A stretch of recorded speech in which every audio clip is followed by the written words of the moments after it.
Sobre todo, me parece fundamental, hay que darle nueva vida a los conceptos que no debieron haber muerto por los malos usos que se les dio en la historia. La retórica se convirtió en una mala palabra precisamente porque hubo épocas en donde la palabra dejó de tener una función pública, o al menos una función pública verosímil para todos los pobladores. Y de eso quiero hablar. Justamente para eso me invitaron. A ver, hace tiempo escribí un artículo, eh, a, a repetir algunas cosas, se apareció en Letras Libres, acerca de la relación entre la democracia y la palabra, el lenguaje, el habla. No me refiero al habla técnica, me refiero a una historia que parece, que no aparece de modo eminente, sino en segundo plano. A ver, la democracia griega no es griega, es nada más ateniense. Los vecinos no eran demócratas. Y de los atenienses nada más unos cuantos. Y encima, con estupendas razones, a la democracia. Cídides. Al parecer, incluso Aristófanes, que se burla del modo más cruel y más grosero del inventor técnico de la democracia, que es Clístenes. No hay prácticamente ateniense o griego pensante que tenga aprecio por la democracia. Y tenían toda la razón. No hay que tener ningún aprecio por la democracia. Es un recurso, es una herramienta. La democracia por sí sola no sirve para maldita sea la cosa. Sócrates, libro sexto de la República, dice que el voto universal es una estupidez, tiene razón, que los asuntos públicos debieran ser conducidos por expertos, compara a la República, a la polis, con una nave. Quien debe conducir la nave no es cualquier baboso, es el Kibernetes. De ahí viene gobierno y de ahí viene cibernética. El que sabe conducir una nave. Después utiliza la metáfora o la analogía del médico.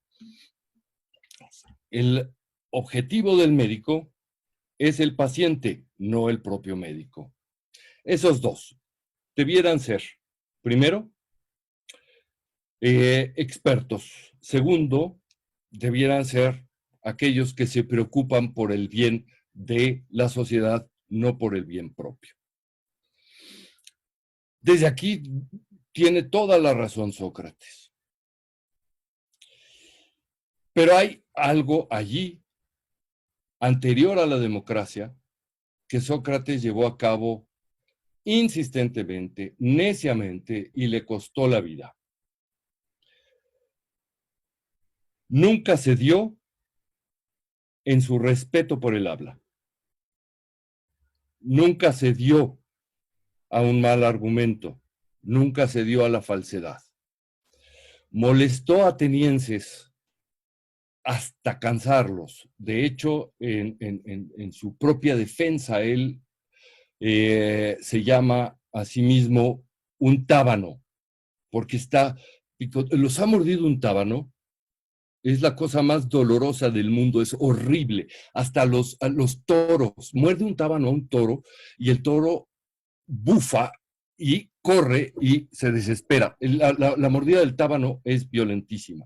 Y Sócrates se define a sí mismo como un tábano. No estaba allí para decirles las cosas edulcoradas y las cosas cómodas. Estaba allí para molestar a los atenienses, porque solo molestándolos lograba que se pusieran a pensar. Por supuesto, tenía desprecio por las oclocracias, por la demagogia. En el libro sexto, Sócrates dice que toda democracia termina en una demagogia. Tenía razón.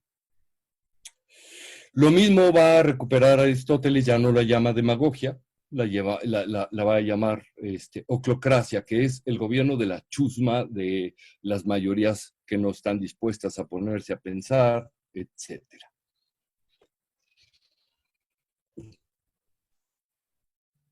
El problema no es cómo vamos a mantener una herramienta. El problema es creer que la herramienta es importante. Eso es lo que sucede con los otros sistemas políticos, en donde es fundamental la construcción del comunismo, donde es fundamental el mantenimiento de la monarquía, de la soberanía. La democracia es un traste, es una jerga, es una escoba. ¿Sirve o no sirve? No hay una idea de la democracia que pudiera convertirla en una utopía. A diferencia de los otros sistemas políticos, la democracia no tiene promesa alguna. Sí, se trata de un viaje, la analogía de Sócrates es correcta, pero ahí se le olvida una cosa a Sócrates, que también se le olvida a Esquilo, que también se le olvida a Aristófanes y también a Aristóteles. La nave no va a ningún lugar. La nave solamente va. Lo importante, entonces, no es luchar contra el proceloso mar para llegar a un puerto definitivo. Lo importante es hacernos el viaje habitable. No tenemos otro destino más que la conversación. No tenemos otro objetivo más que hacernos compañeros, más que hacernos más rica la estancia mientras vamos en este viaje llamado república, llamado democracia, llamado cosa pública, llamado vida política. Y en esto coincide Sócrates, en este elogio de la palabra, en este uso de la palabra, con una tradición que comienza con la tradición griega misma. Ahí sí están. En la Ilíada, Ulises, en la Odisea, Ulises llega a la isla de Polifemo y se da cuenta que es salvaje. ¿Por qué es salvaje? Porque entre los animalazos, hijos de los dioses, los cíclopes, con un solo ojo, no se dan asambleas deliberativas y no comen juntos. Comen carne cruda, no la cocinan, no comparten los alimentos y no se reúnen a deliberar. Ahí está el secreto. Lo que vamos a llamar históricamente democracia no es sino la concreción de una práctica de un pueblo bastante salvaje, pero que sabía algunas cosas, entre otras la más importante: somos ignorantes y tenemos que hacernos de una cultura que no hemos conseguido. Para que un joven pasara a formar parte de la ciudadanía, los ciudadanos, para que fuera portador de un escudo, tenía que llevar a cabo una de dos proezas, o las dos. Bueno, una era su valor en la guerra. La segunda es más interesante, tiene dos posibilidades. Venderle a alguien, a un adulto, a un ciudadano, algo que no quisiera o no necesitara. Segundo, ganarle en un debate público. Inmediatamente se convertía en un ciudadano. Después la democracia viene a ponerse como el caramelo en el chocolate de las M&M's. Pero el centro que sostiene toda la M&M es la conversación, la capacidad suasoria. ¿Qué se espera de él?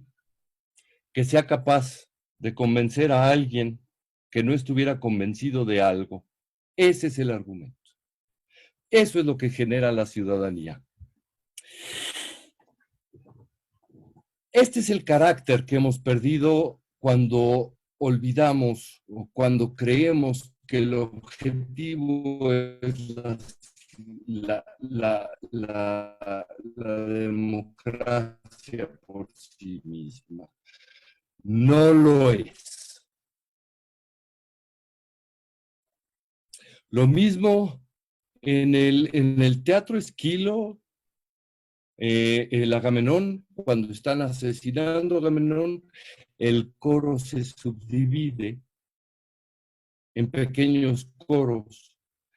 Hay que ponernos de acuerdo para llevar a cabo una asamblea, para ver qué deliberamos acerca de lo que está sucediendo. Por supuesto, ya para entonces le entraron 7 puñaladas a Agamenón. Ya murió. La democracia es torpe, la democracia es losas. ¿Por qué le ganaron los atenienses a buscar el apoyo de su ancestro, el gran rey Darío, la necromancia, levantar a los muertos? Que nos explique el gran Darío. Y aparece el espectro del gran rey Darío. ¿Qué quieren? ¿Por qué me sacan de mi tumba? ¿Qué necesitan? Y dice el coro, no me atrevo a mirarte cara a cara y no me atrevo a hablar en tu presencia por el respeto antiguo que te tengo. Y la sombra se desespera y le dice, ya dime qué quieres. Temo cumplir tus deseos, temo hablar en tu presencia, contando cosas duras a quien quiero. El pueblo tiene miedo de hablar con su rey. No es una relación pareja. Al rey no se le habla como se le habla a un amigo. Al rey se le habla con la cabeza agachada, con miramientos y con fórmulas muy elegantes, muy amables, muy estériles, que indican humillación, que indican servidumbre. Ese es el absoluto enemigo de las democracias, la servidumbre, la voluntad de servidumbre. Pero tenemos un problema muy serio, porque esta idea de la participación política de pronto va desapareciendo durante los siglos, reaparece en el siglo XVIII, en el siglo de la Ilustración, demandada por la racionalidad del siglo anterior, etcétera, pero empieza a existir en el siglo XVIII esta posibilidad de llevar a cabo una relación democrática, una sociedad política en donde yo pueda hablar, ya que pago impuestos, debo tener voz. De acuerdo. El siglo XVIII, el siglo de las luces, la Ilustración, recupera el mismo espectro que venía generando el pensamiento político. No las mismas ideas, pero sí el pensamiento político. E inicia el diálogo público.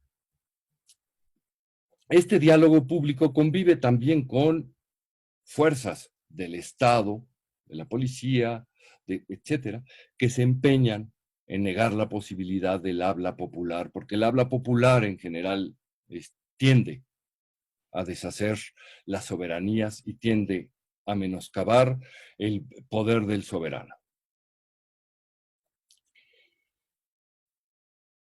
En todo esto está jugada una apuesta por la racionalidad, pero desde principios que parecen evidentes de suyo, los llamamos axiomas en la lógica, pero no son demostrables. Parecen evidentes, son evidentes de suyo, pero no demostrables. Por ejemplo, un ejemplo simplísimo, la primera democracia moderna comienza cuando una bola de ignorantes de las tierras nuevas de América deciden hacerle caso a Tucídides y escriben la Declaración de Independencia diciendo, we hold these truths to be self-evident. Sostenemos que estos enunciados que vamos a decir son de suyo evidentes, un axioma. Ahí comienza la independencia norteamericana y el trayecto moderno de la de la democracia. Ellos no la llamaban democracia, la llamaban república. Este diálogo de las cosas públicas cambia al mundo. Nosotros pertenecemos a esta era todavía.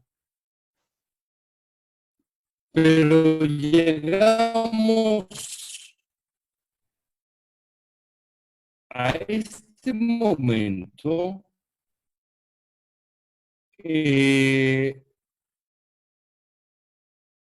en donde de pronto parecieran profetas recientes Sócrates y Aristóteles. Las democracias derivan en oclocracia o en demagogia. Y empiezas a hacer cuentas. Por el mundo han cundido los demagogos y por el mundo al mismo tiempo que han cundido las oclocracias. Los demagogos existen como resultado del primer tercio del siglo pasado, el nacionalsocialismo por vía de las urnas, pues muchos de la plebe, de los censar y deciden que están completos en Twitter, en Facebook, de modo que pensar y decir las cosas que se piensan, discutir, se ha convertido en un deporte de alto riesgo. Por un lado y por el otro. Esto no puede sostenerse y esto puede derivar, sí, en justo las cosas que no queremos. Yo no quiero obedecer, yo no quiero ser un súbdito, yo nací ciudadano y me voy a conservar ciudadano, aunque me cueste una descalabrada o dos. Quizás vaya a ser necesario dar el pleito para defender estas cosas. Por fortuna no hay que poner carnita, hay que aprender a hablar, hay que aprender a discutir y hay que concebir las cosas desde un modo antiguo, sabiéndolo renovar. Un error cometimos en la tradición filosófica. Suponer que el sujeto de la filosofía es la persona humana. Todos los hombres por naturaleza desean saber, dice Aristóteles.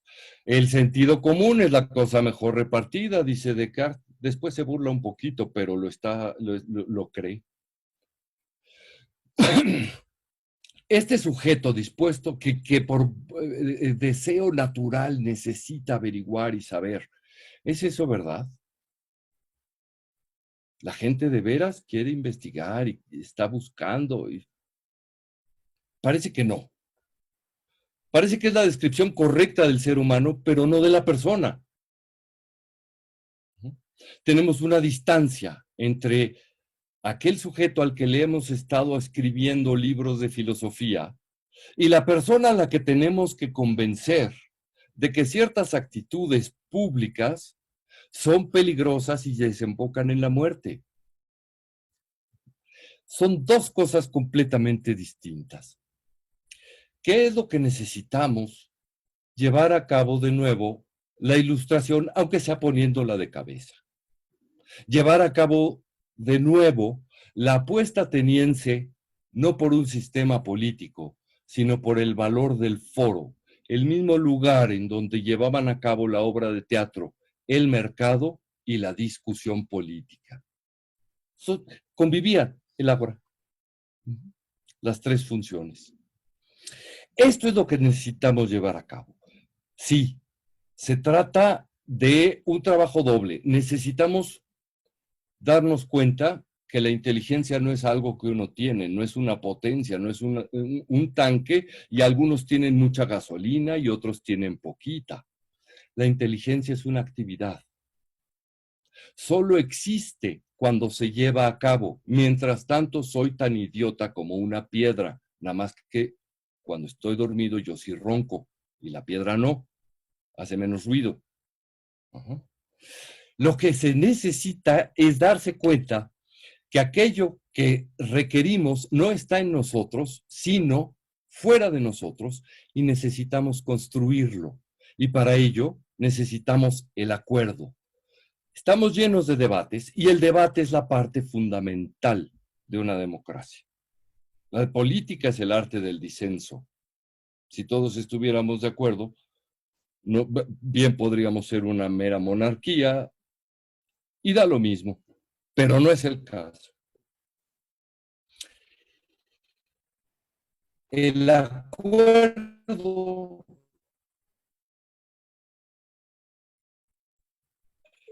general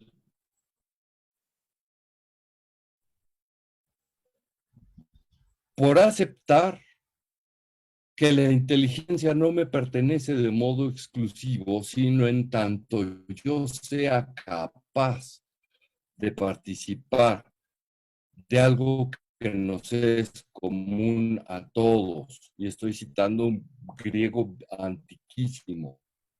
El logos es común, dice Heráclito. Uno. Dos.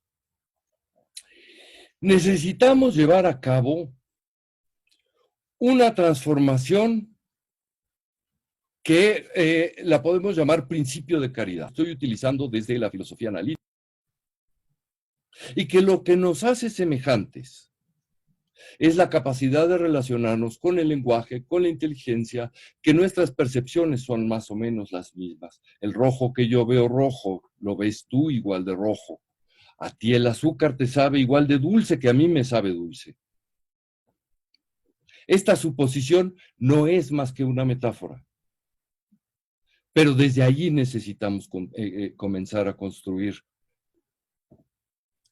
Entender que la conversación no solo es la forma con que me relaciono con otro, es la forma con que genero esta noción que llamo yo. Pensar es dialogar dentro de la cabeza, es hablar con uno mismo, eso es pensar. Dentro del ámbito de la conversación hay casos específicos, por ejemplo el debate. Si no suponemos que el debate es un caso específico de la conversación, ni siquiera tiene caso entrar en una discusión. No hay que entrar en discusiones si uno no está dispuesto a cambiar de opinión. Eso me lo dijo Gabriel Said. No crean que yo soy tan inteligente así. Lo dijo Gabriel Said. Esta transformación no es nada sencilla. En un principio lo inmediato es desear que quien me contradice debe morir. Pero ya, y además sepultado entre 1000 primeras piedras que le voy a ir arrojando de aquí al fin del universo. Lo voy a destruir. Ajá. Bueno, ese es un vicio. Necesitamos aprender a relacionarnos con nuestra capacidad suasoria, con nuestras capacidades retóricas, de un mejor modo. Entender que las objeciones que uno hace deben ser de buena fe y las objeciones que uno recibe son de buena fe. No buscan mi destrucción, sino mi construcción. Nada sencillo, nada sencillo. Pero es la única manera de dejar de ser niños que esperan la bondad de una persona paternal que va a hacer de nosotros pequeños seres cuidados, mimados. Es todo lo contrario lo que puede suceder con un hombre que busca, con una persona que está dada a la búsqueda del poder. Lo que busca no es tu protección, no es tu bienestar, es tu sujeción y es tu sumisión. No nos queda otra posibilidad sino la libertad. Y termino con una cosa que dice Kant. Lo dice de otro modo, con muchas más líneas en medio, porque Kant escribía muy raro. La resumo. No importa si naciste o no naciste libre, eres libre porque estás obligado a tomar decisiones libres. Allí me encuentro yo. ¿Dónde están ustedes?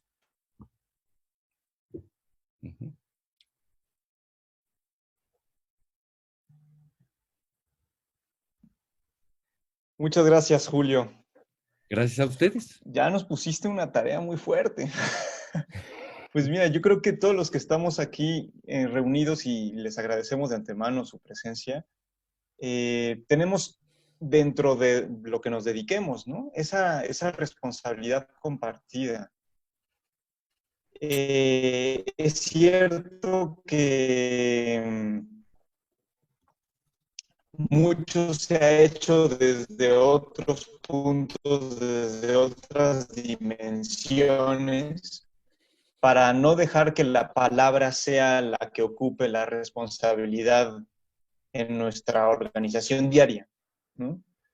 Pero como nos estás mostrando, es que si no la rescatamos no tenemos otra opción y es necesaria. Entonces, por eso hoy queríamos platicar contigo y ya nos dijiste algunas ideas muy concretas como para repensar en la necesidad de hablar desde la cabeza, de hablar y de comunicarnos entre nosotros. Ya para dar paso a lo que Enrique y Monse tienen, porque hablamos a veces de esta dimensión política de la palabra y pensamos obviamente en las decisiones que atañen a todos en cara al bien común o bueno, a estrategias políticas. Y sin embargo, creo que la palabra vendría a ser una necesidad de primera instancia en todo ámbito de la vida social.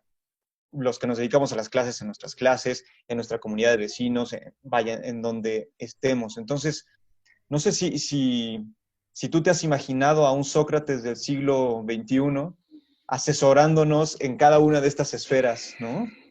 ¿Qué crees que nos podría decir? ¿Qué crees que podríamos traer justo de esta sabiduría socrática y luego ilustrada y demás para la construcción de comunidades más, mejor entrelazadas, ¿no? Y en todo ámbito? ¿Qué podemos traer de allá? Diablos, la pura idea de un Sócrates del siglo XXI me pone, no sé si nervioso o de mal humor. Este, creo que es una de las personas que yo no hubiera querido conocer. A Platón sí, pero ese señor sí me da miedo. Era muy grosero. Eh,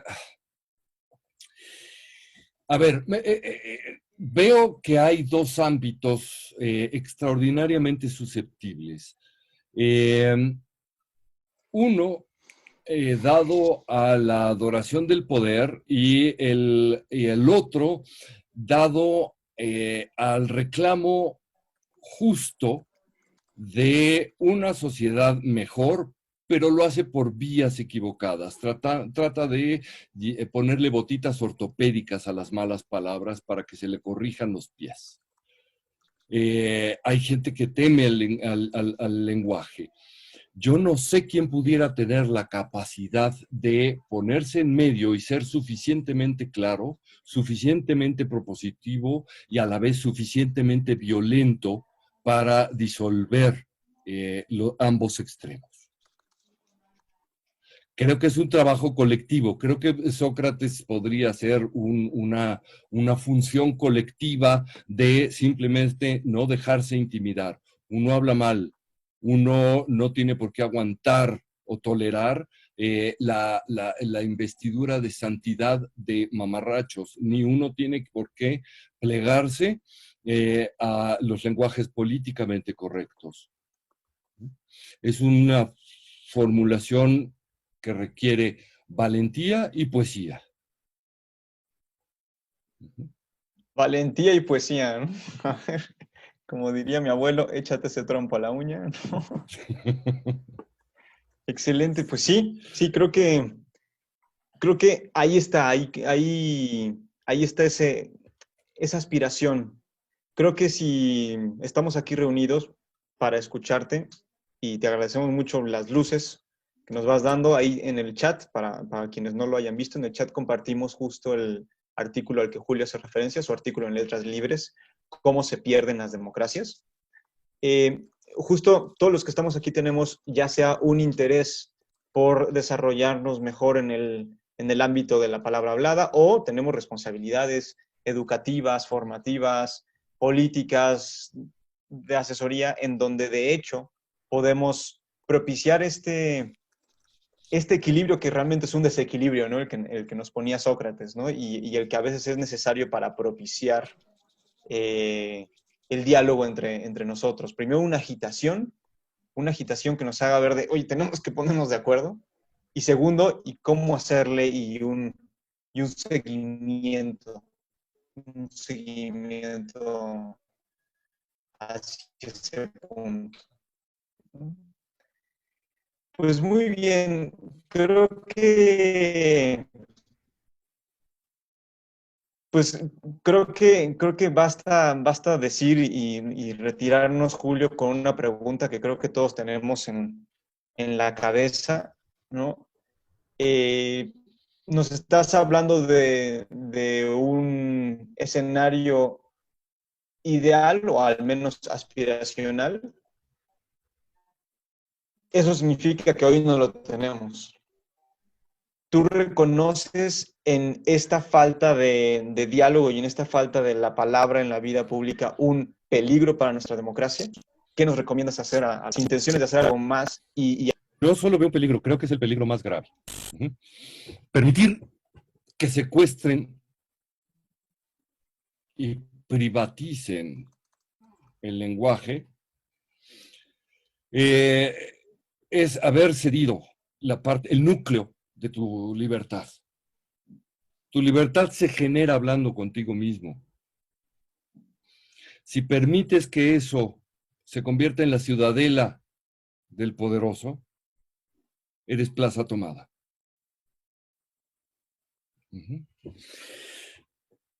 ¿Qué debemos hacer? Entender, creo, que ni remotamente estamos, ni vamos a estar pronto en donde debiéramos. Primero. Segundo, que ese lugar en donde debiéramos también es una metáfora, es una construcción constante. La maldita democracia además da mucha flojera porque requiere estarla atendiendo. Y a ver, no hay nada más aburrido que lavar los trapos con los que limpias. Eso es democracia. Hay que estar cuidando los trapos, las escobetas, la manutención de las herramientas y los enseres. Da muchísima flojera. Pero descuidarlo acaba contigo cediendo tu parcela de libertad. Ni modo, hay que hacerlo, hay que tender la cama. Hay que lavar los trastes. Eso es la vida política. Hay que ir hacia, pero nunca tener la idea de que ya llegamos. La justicia nunca va a estar cumplida y quien lo prometa es un demagogo o un oclócrata. No hay manera en este mundo no hay posibilidad de que la justicia se cumpla, no es aritmética. No es más que un camino constante de reparación. Y no podemos llevar a cabo la cesión de una responsabilidad tal como ser vigilante de la justicia en ninguna otras manos. Una vez que has tocado con la punta del pie la edad adulta, se cierra la puerta atrás de ti para siempre. No se vale volver a infantilizarse. No se vale. Es un pecado es una falta. Por cierto, los griegos, lo voy a hacer con un ejemplo cultural. Los griegos despreciaban al que se dejaba engordar porque perdía fuerza y perdía velocidad. Y a la hora de defender la ciudad no iba a sostener el escudo y ponía en riesgo tu casa y la mía por flojo. Esto respecto de las artes suasorias. Tenemos que ser capaces de discutir y construir argumentos verdaderos.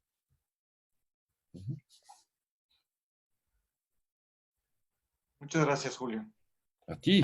Hay que saber discutir, hay que saber subirnos al ring y ponernos los guantes y hacerlo bien, Sí, definitivamente.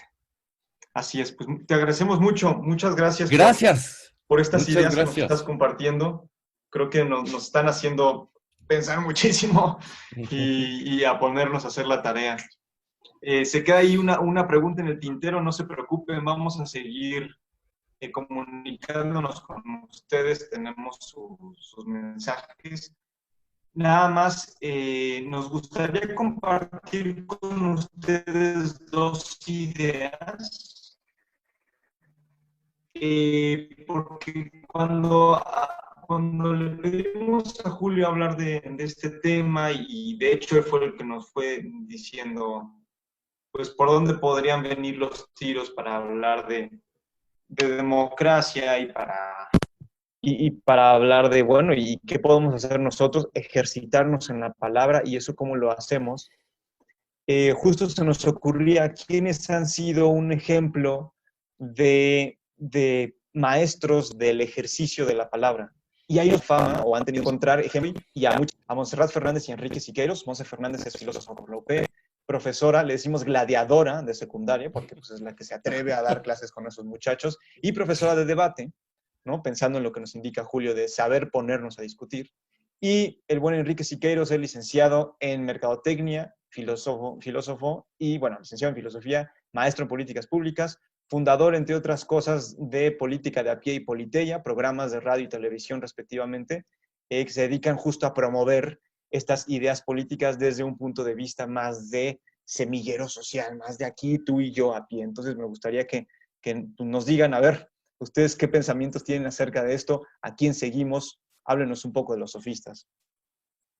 Muchas gracias, Adán, y muchas gracias primero a Julio. Quizá Julio no lo sabe, pero fue una de las personas que movió este tipo de iniciativas desde que empezamos hace más de 5 años los seminarios de ámbitos de ciudadanía, los seminarios, los foros de reflexión contra la violencia, ahí en la Facultad de Filosofía UP.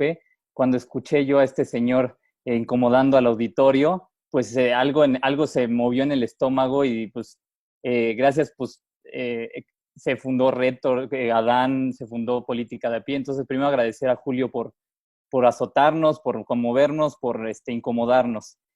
Bueno, Julio, tú hablas mucho de que la democracia se construye y se destruye con palabras, pues nos quisimos preguntar cuáles son esos campeones de las palabras. Entonces, ¿por qué? Algo que dices mucho tú, que la finalidad debería ser elevar el nivel del debate público, que hoy está tan agachado, tan caído. Por un lado, para recuperando la palabra política perdida por la hiperespecialización, cuando escuchan el discurso de un abogado, de un economista, de un financiero, de un funcionario público, pues le queda muy lejos a un político de a pie, a un ciudadano. Y por otro lado, para reaprendiendo a conversar, que la conversación se nos hace muy aburrida, se nos hace muy cansada y ahí hay un síntoma de debilidad democrática y ciudadana. Pues bueno, como la democracia es un hecho inédito, es algo muy raro en la historia de la humanidad, parece la excepción, pues a veces hay que tomar como esta inspiración, hacia dónde volteamos. Pues de repente volteamos hacia Estados Unidos, pero pues nos quedó mal últimamente, volteamos hacia Francia, volteamos hacia Inglaterra, y también volteamos sobre todo, y por eso invitamos a Julio para que nos platicara la Grecia antigua, con todos sus problemas, a la democracia ateniense. Y me voy a permitir en esta breve intervención una provocación, porque quizá, como ya adelantó Julio, quizá no buscamos en los lugares correctos cuando volteamos a la Grecia antigua, porque quiero proponerles que hay un vicio de la vida política mexicana que está en la mayor parte de los mexicanos, y yo lo descubrí, les confieso, cuando entré a estudiar filosofía, porque a mí me avergonzaba que la gente se supiera en la Facultad de Filosofía que yo era mercadólogo, que yo era un experto en vender. Entonces ahorita les voy a explicar por qué me avergonzaba. Pues bueno, buena parte de la filosofía y la teoría política del mundo occidental surge, bebe o se enmarca, en alguna medida, en el pensamiento de Platón y Aristóteles, los medievales, los renacentistas, los modernos. Pero esto tiene un problema que les expondré a continuación. Quiero hacer un disclaimer, una nota aclaratoria. Aristóteles y Platón son quizá mis pensadores favoritos. Te forman la cabeza como nadie, y para respetar la realidad por un lado y para imaginar mundos posibles. Pero, y estamos en contra, y lo quiero decir de una vez, estamos en contra de esta cultura de la cancelación que está muy de moda entre círculos muy progresistas, en el que hay que olvidar a Aristóteles porque tenía unas ideas muy difíciles. Bueno, estamos en contra de eso, porque si olvidas el pasado, pues es más fácil que vayas a caer en esos baches. Pues bueno, dicho esa nota aclaratoria, la tesis, lo que les quiero platicar es que Platón y Aristóteles se quedarían mudos y pálidos frente a la democracia mexicana, por 3 razones. Número 1, ya adelantó Julio, la democracia para Aristóteles y Platón es una forma desviada de gobierno. La democracia está mal, no vamos a decir más. Y esta visión la heredó explícita o implícitamente buena parte de la tradición de pensamiento occidental, porque bebieron de Platón, de Aristóteles. Y todavía se escucha en la democracia mexicana, no sé si a ustedes les ha tocado, la pregunta de un jornalero, un agricultor, si yo tengo maestría en economía. Y todavía escuchas esas preguntas. Yo también, a mí todavía me ha escuchado, las he escuchado. Y ese es Platón hablando. Segundo lugar, la mentalidad política de Platón y Aristóteles era diminuta. Y me voy a tratar de defender porque estoy diciendo algo rudísimo. Era diminuta en el sentido literal. Nuestros campeones griegos vivían y pensaban unidades políticas de cientos de miles de personas. La Atenas de Pericles no rebasaba los 400,000 personas, era la alcaldía Benito Juárez. Incluso cualquier teórico político de antes del siglo XVIII palidece por las dimensiones políticas actuales. Un país de 126 millones de seres humanos no le cabe en la cabeza un teórico político antes del siglo XVIII. Pues bueno, dicho rápido, para Platón y Aristóteles, México es ingobernable. Somos unos bárbaros, en el sentido en que lo usaban, ¿no? Y tercer punto es que su concepción de dignidad humana y de vida lograda no empata con la nuestra. Para ambos titanes, la única vida lograda era dedicarse a la política o a la filosofía. Un punto ahí para los filósofos, pero bueno. Y quiero citar aquí a Aristóteles. En esta república perfecta se abstendrán cuidadosamente de ejercer toda profesión mecánica y especulación mercantil, trabajos envilecidos y contrarios a la virtud. Tampoco la agricultura, pues se necesita tiempos de sobra para adquirir la virtud. Esto lo dice Aristóteles en la Política 1328. Para terminar esto, podemos mencionar las tendencias totalitarias, y tengo que decirlo, perdón, de Platón en la República, que sabemos que muchos teóricos lo tomaron de ahí, y pues el joven Platón sí quería controlar de más. Y por supuesto las atrocidades de defender una esclavitud natural de Aristóteles, que lo hizo.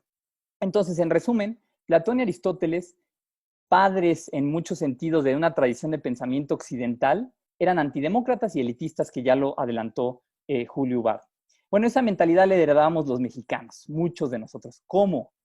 Primero, el impacto directo que tuvo Aristóteles en el pensamiento novohispano, y para esto recomiendo mucho el trabajo de la doctora Virginia Ascarmella, que ve cómo el pensamiento de Aristóteles por muchos lugares llegó a la conformación de lo que es México, de la manera en que vemos la sociedad y la política.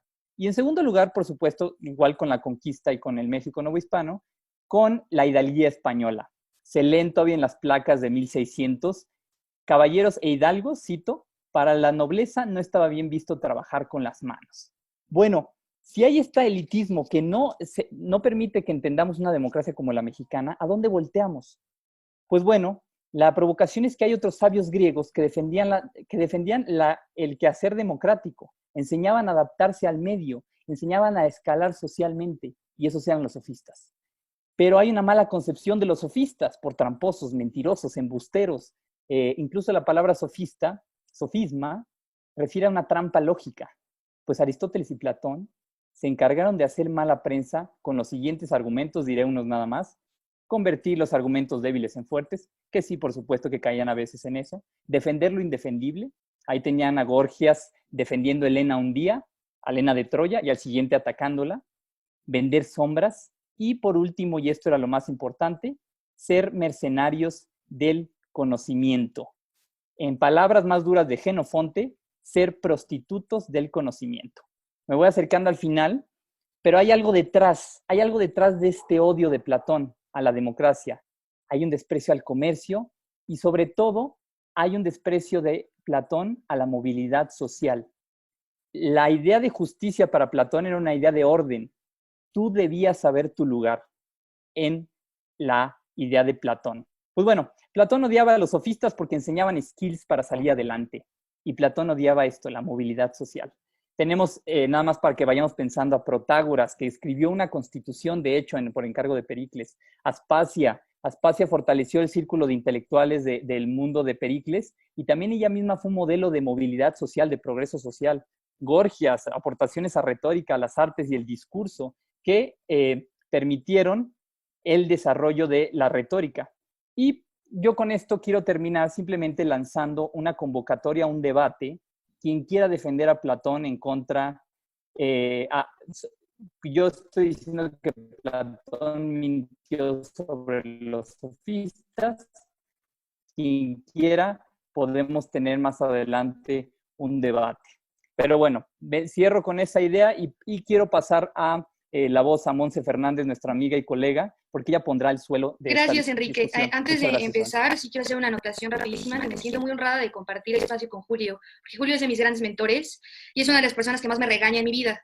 Y para bien, y me ayuda a hacer cosas, y sí me regañas. Y te lo agradezco. Entonces me emociona mucho poder compartir con mi maestro pues un espacio. Básicamente voy a dar como algunas ideas muy concretas de por qué voltear a ver a los sofistas, ¿no? En primera instancia, los sofistas son expertos en la democracia. ¿Por qué?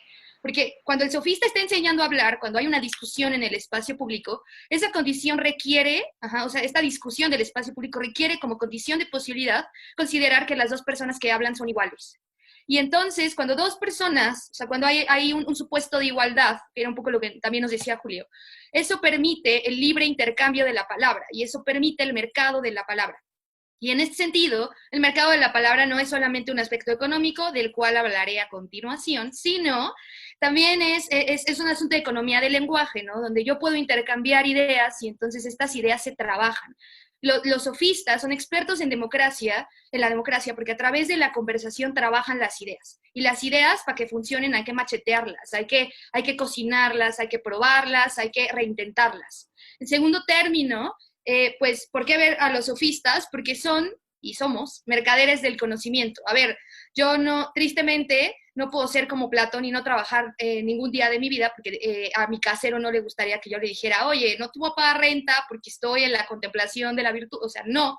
Y entonces, como no puedo contemplar la virtud y tengo que trabajar de algo, pues me pagan por dar clases, ¿no? Y me pagan por hablar, esto no me lo están pagando, no es cierto, pero, o sea, pero me pagan por dar clases, me pagan por hablar, ¿no? Y en este sentido, los sofistas no tienen esta contradicción. ¿Por qué? Porque el trabajo de la palabra también vale, también edifica. Y en ese sentido, la edificación de la palabra también merece un cierto intercambio económico. Somos sofistas, ¿no? Y pues ya hay que aceptarlo, embracearlo, vivir con ello. Aunque, ojo, tampoco hay que caer en esta mentalidad como de tiburón, ¿no? Donde no importa, puedo defender así al más asqueroso y no me importa siempre y cuando me paguen, porque justo la palabra misma, para que esté viva, requiere también de ciertos aspectos morales, que se pueden estirar, se pueden retar, se pueden cuestionar, pero hay límites, ¿no? Y entonces, un poco abogando por Aristóteles, porque Enrique lo destrozó, pues, el justo medio, ¿no? Y entonces, un poquito. Entonces, entender que no está mal, como decían los sofistas, pues no tener una herencia. Y si no tienes una herencia, también te puedes dedicar a la palabra y a pensar y no importa. Tercer punto, los sofistas son campeones de la movilidad social, ¿no? Pensemos que 74 de cada 100 mexicanos que nacen en la pobreza se quedan en la pobreza, según el Centro de Estudios Espinosa Iglesias. Y entonces, ¿qué pasa con la sofística? Que la sofística es un instrumento, ¿sí?, para colocarse en el discurso público. Y cuando te colocas en el discurso público, puedes acceder a la movilidad social, porque eres notado, tu situación es notada, tu contexto es notado, tu argumento es notado. La movilidad social aquí no solamente es, o sea, sí tiene un aspecto económico muy importante, pero también un aspecto discursivo. Y entonces, los temas que no están en la agenda porque no se conversan, impiden movilidad social. Hay que conversar de todo, aunque nos duela, aunque no nos guste, y hay que conversar con todos, aunque nos duela y aunque no nos guste, ¿sí? Cuarto, necesidad de adaptación. Frente al fin del mundo al que nos estamos enfrentando, nos damos cuenta que ciertos aspectos evolucionistas que la gente de mediados del siglo XX no le gustan porque ya volvieron a la contemplación, se vuelven absolutamente necesarios. Si no te adaptas, no puedes reaccionar, y si no te adaptas y no reaccionas, te quedas atrás. Y entonces, en este siglo de absoluta volatilidad y de absoluta complejidad, de velocidad y de interconexión, hablar es una capacidad de adaptación, ¿Por qué? Porque hablar, saber conversar, te hace ingenioso. Saber conversar te hace salir del paso. ¿Qué es lo que sucede en muchas ocasiones? A mí Julio me lo ha dicho, los 4 años que lleva siendo mi maestro me lo ha dicho siempre. La gente no sabe conversar, tienen que aprender a conversar. ¿Por qué? Porque en ocasiones es un choque de posturas y ya cada quien se va a su casa. Y justo no. El buen conversador es aquel que sabe tejer, que sabe hilar soluciones a las problemáticas del habla. Y a lo mejor no quedamos de acuerdo en todo, pero por lo menos hay suelo común. Y solo poder establecer suelos comunes es una capacidad de adaptación, porque el suelo común nos sostiene. Y entonces es necesario. Quinto, volver a lo humano. Pensemos en los presocráticos, ¿no? Y en buena parte de la obra de Platón y Aristóteles que está dirigida, pues tenemos los tratados biológicos, el Timeo ahí es una cosa muy rara, hace cosas raras, y los presocráticos pues hablan del vuelven el ojo a las personas, ¿no? Bueno, a ver, o sea, sí, está muy bonito descubrir el arjé, pero pues, ¿qué onda con nosotros? Porque también somos parte del mundo. Y resulta que somos pollos sin plumas que hablan, ¿no? O sea, es impresionante. Y entonces, dado que tenemos esta cualidad muy extraña de ser pollos sin plumas que hablan, pues hay que explotarla. Y hay que volverla una característica fundamental humana, ¿sí? La palabra es el único instrumento que tenemos, porque incluso en el arte hay discursos, en general hay conversación. La conversación y la palabra es el único instrumento que tenemos para darnos cuenta de los asuntos humanos. Si no hablamos, no podemos enterarnos de qué es lo que pasa con nosotros. Y entonces la sofística lo que pretende es regresar a esto. Conclusión, todo esto que acabo de hacer yo es una apología de los sofistas, que somos nosotros también, o que intentamos ser herederos de esta tradición, y hay que reivindicarla.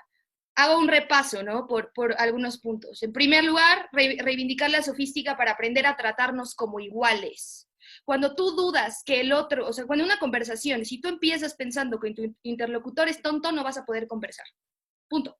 Segundo término, salir de esta contradicción aristócrata donde a los filósofos nos da pena cobrar y, ay, no vaya a ser que piense que no estoy contemplando al motor inmóvil, no vaya. Y, a ver, también, problemas más prácticos. La palabra se utiliza desde los tacos, desde el metro hasta lo más elevado. Tercero, aprender a adaptarnos al constante cambio. Conversar es solucionar y poner en la agenda. Y eso da suelos comunes, y esos suelos comunes nos permiten sostenernos en el ser. Y cuarto, atender los asuntos humanos. Y quiero cerrar con esta idea.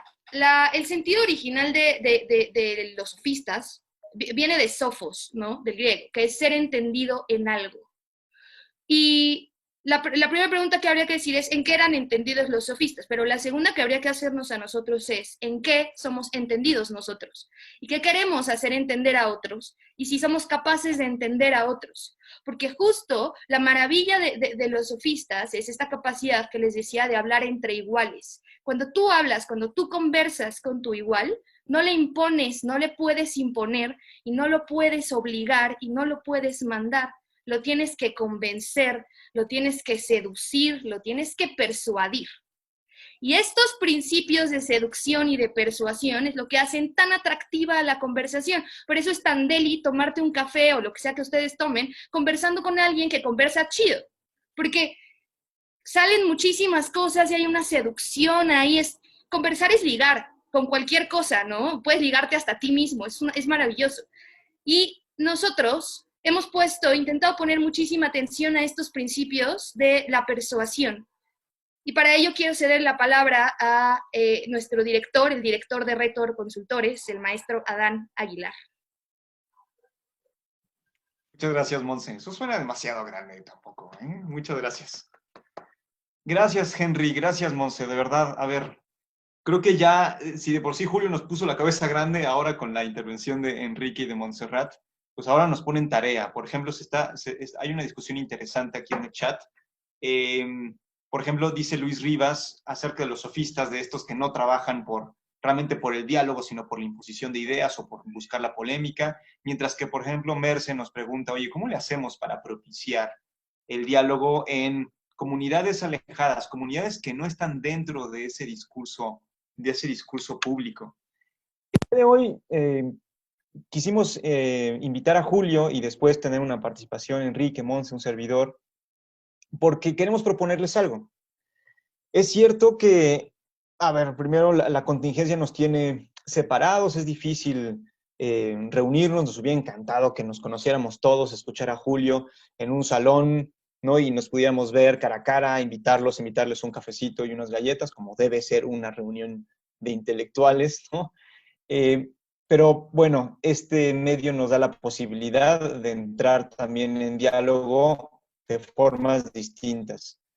Hoy necesitamos más diálogo, hoy necesitamos, como ya diagnosticó Julio, vencer este riesgo, este peligro que es dejar de lado la palabra y retomarla. Necesitamos retomarla en diferentes esferas de la comunidad. Queremos plantearles una idea. Si se fijan, muchas de las preguntas, ya hablamos del qué, ya hablamos del quiénes, y ahora necesitamos hablar del cómo. ¿Cómo hablamos de la palabra pública? ¿Cómo nos ejercitamos en ella? Si nos retrotraemos un poquito a la persuasión, hablamos de la importancia de la racionalidad en un discurso. Hoy que necesitamos revalorar la racionalidad. Tenemos discursos de los anti-masks que dicen que ponerse el cubrebocas va en contra de su libertad, siendo que pues, les estamos mostrando cualquier tipo de argumentos, cualquier cantidad de argumentos científicos para decirles, oye, lo necesitamos todos, ¿no?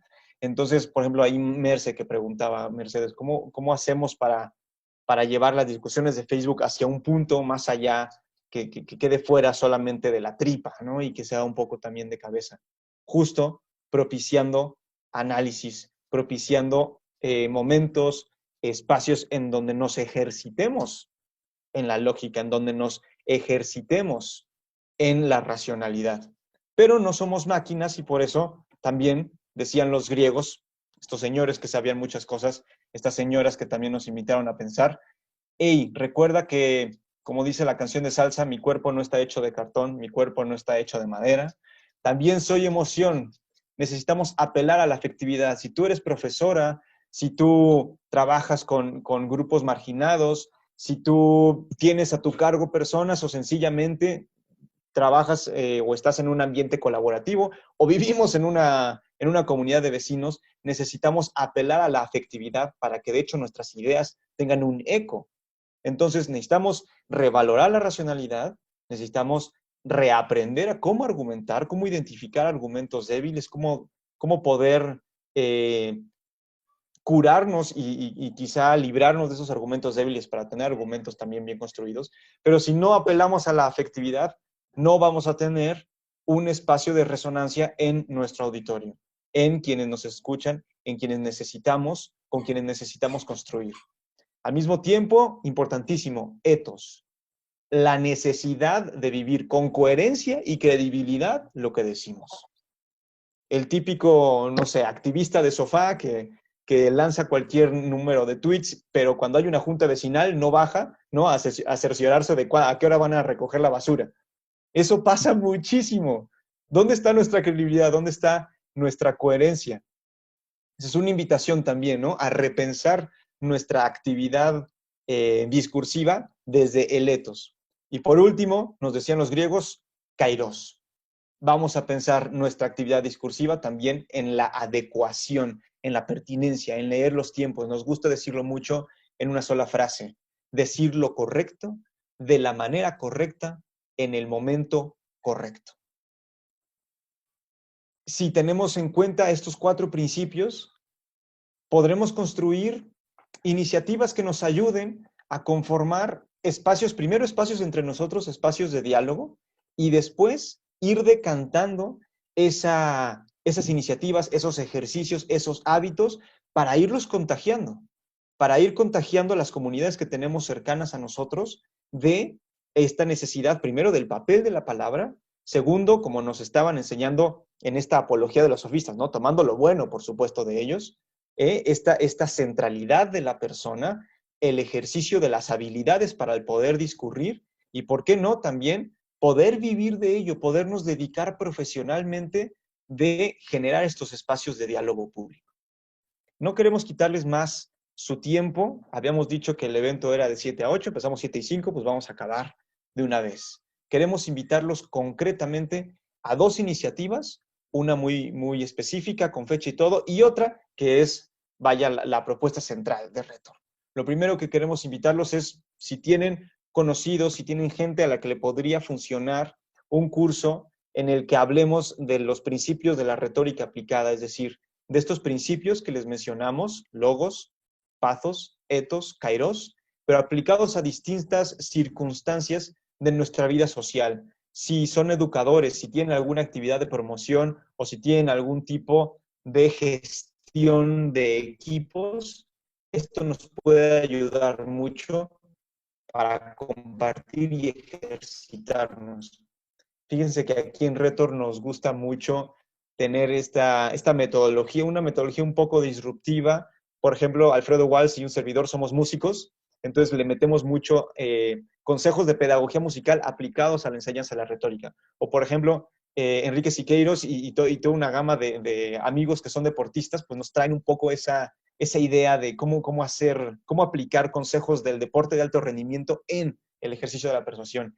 Y Monse y Víctor, que son excelentes moderando debates, excelentes, incluso parece que tienen una mente militar, ¿no? Entonces a veces hasta también aplicamos estrategias de milicia y de victoria y demás para aprender a ejercitarnos en los principios de la retórica, ¿no? Entonces, de este curso ya les mandaremos información a los que estén interesados, no se preocupen, ya nos dejaron sus detalles, son 4 sesiones de 2 horas cada una, los jueves por la tarde, empezando la próxima semana.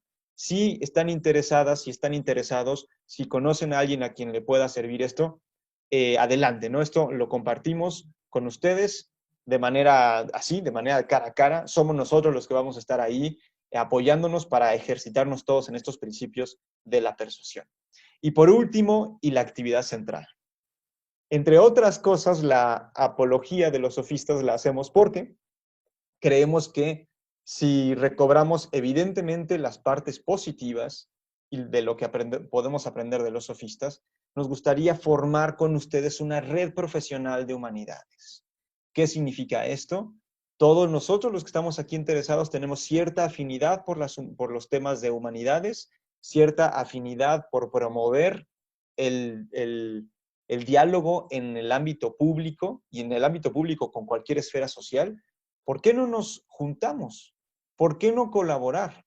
Por ejemplo, si tienes un curso interesante en donde enseñas a la gente, no sé, acerca de historia, una forma muy clara de explicar temas complejos acerca de filosofía, de ética, de programación, vaya, o sea, de temas complejos que necesitamos hoy en día poner y aterrizar en un lenguaje común, ven, te ayudamos, buscamos la manera en que tus cursos tengan relevancia y tengan impacto.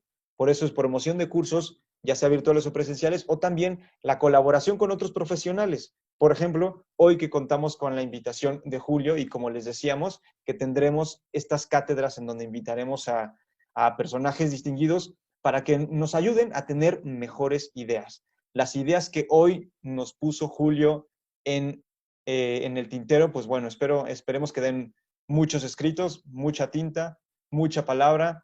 Si queremos ejercitarnos juntos, como buenos atletas de la palabra o como buenos artistas de la palabra, entrenemos, practiquemos. Y aquí tenemos a un coach que, bueno, pues ya nos puso a sudar desde ahorita y ya además nos dejó un entrenamiento importante. Nos despedimos con una frase que se convierte pues ya como en un mantra de Retor a lo que los queremos invitar, ¿no? Este pequeño poema de León Felipe. Voy con las riendas tensas y refrenando el vuelo, porque no es lo importante llegar solo ni pronto, sino con todos, y como dicen los griegos, kairos, a tiempo. Pues vámonos juntos. Muchas gracias, Julio, por tu intervención. Muchas gracias a todos por su presencia. Quiero agradecer personalmente a Alfredo Walsh, que estuvo ahí en los controles, es la mano que mueve la cuna, ¿no? Muchas gracias, Monse, Enrique, por su intervención. También un gran saludo a Víctor, el famoso generalísimo, y a nuestro líder moral y nuestra inspiración, el profesor Alfonso Ganem, que se encuentra en Viena, solo que ahorita pues ya era un poquito tarde para despertarlo, ¿verdad?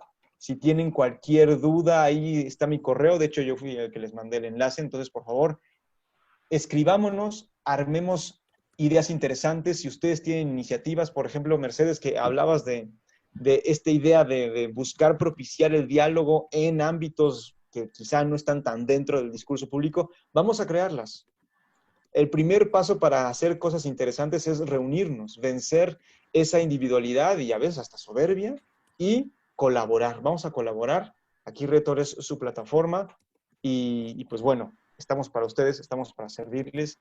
Muchas gracias. Tengan todos muy buena noche. Estamos en contacto. Gracias, Julio. Gracias. Muchas gracias. Hasta pronto. Quedaron unas preguntas pendientes. Las van a atender, ¿verdad? Así es, las vamos a atender y les vamos contestando. Los felicito. Muchísimas gracias, Julio. Gracias. Gracias a todos, amigos. Pasen buena noche. Gracias, gracias.